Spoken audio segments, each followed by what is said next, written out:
Okay, hello friends. Tomahawk Joe here again. Now, we had a little lesson about making some snares and using a log leaning up against a tree and how the squirrels will use that to try to look for signs on a stump, and we'll try that later for an owl. What I want to talk about right now is how to make a snare, and this is a strangulation snare. So it's got to be able to slip but not loosen, and you don't want the animal chewing it, so that's why you want to strangle it.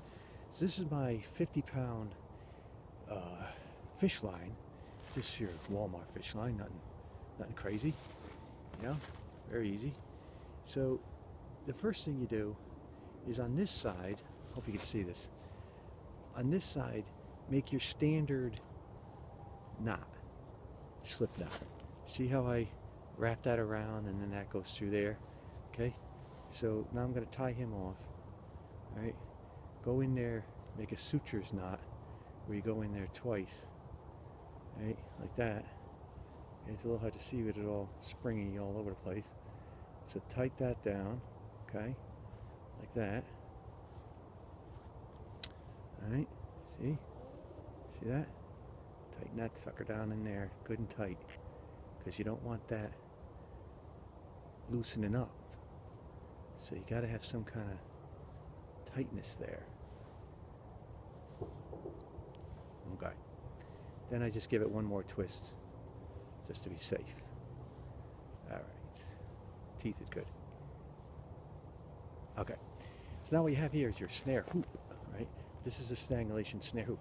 Now usually I'll cut this end off, right? I'll do it right now, because you don't want the animal to be alarmed, and you don't want anything unnatural looking. So try to make that as small as possible so you don't see it. Okay. I always stick my knife in a tree when I'm working, so you put it on the ground, you might lose it. Okay, so you got this nice snare hoop. It's relatively tight, but it does move, but it's not easy to go the other way. So it'll strangle the guy pretty good. But at the same time, it holds a hoop. See how that hoop is held? So you can easily use that in front of like a rabbit hole, or you can use it for a bird or small game. Now, on the other end,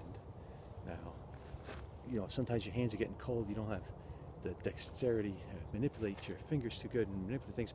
So just make a hoop like that, and then just tie an X with that hoop. Just a 1X loop. See? Put it through there, right? Okay?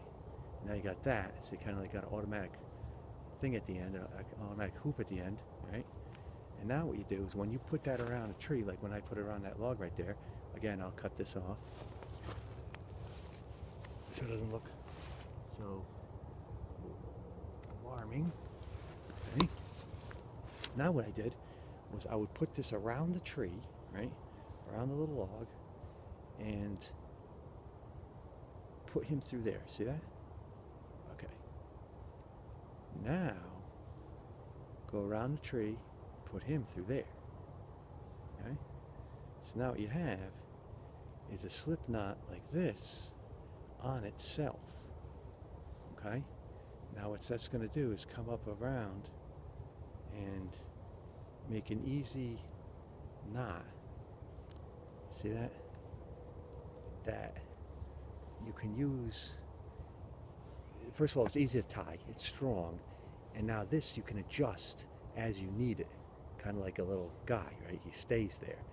Now, you could also use this as a snare end of it if you had to, if it was too cold to tie this neat little knot. But this guy is much more clandestine, if you will, than that guy. But this guy is much more adjustable. So you can adjust him quite easily. So as I was going around the tree, I made him like that. I wanted this guy to be in a certain place, right? I could just move this guy to wherever I wanted to put that guy to where he would belong, see? And then tighten him down on the branch. See, so the little squirrel ran up the log, got his neck stuck in there, fell off the tree, and hung himself. Well, he didn't himself, I got hung him. Sorry. Anyway, just figured I'd teach you a little bit about that. How you can make a quick knot and not, worry too much about, tying stuff, especially when your fingers get cold. It's hard to tie those little fishing knots. Signing off.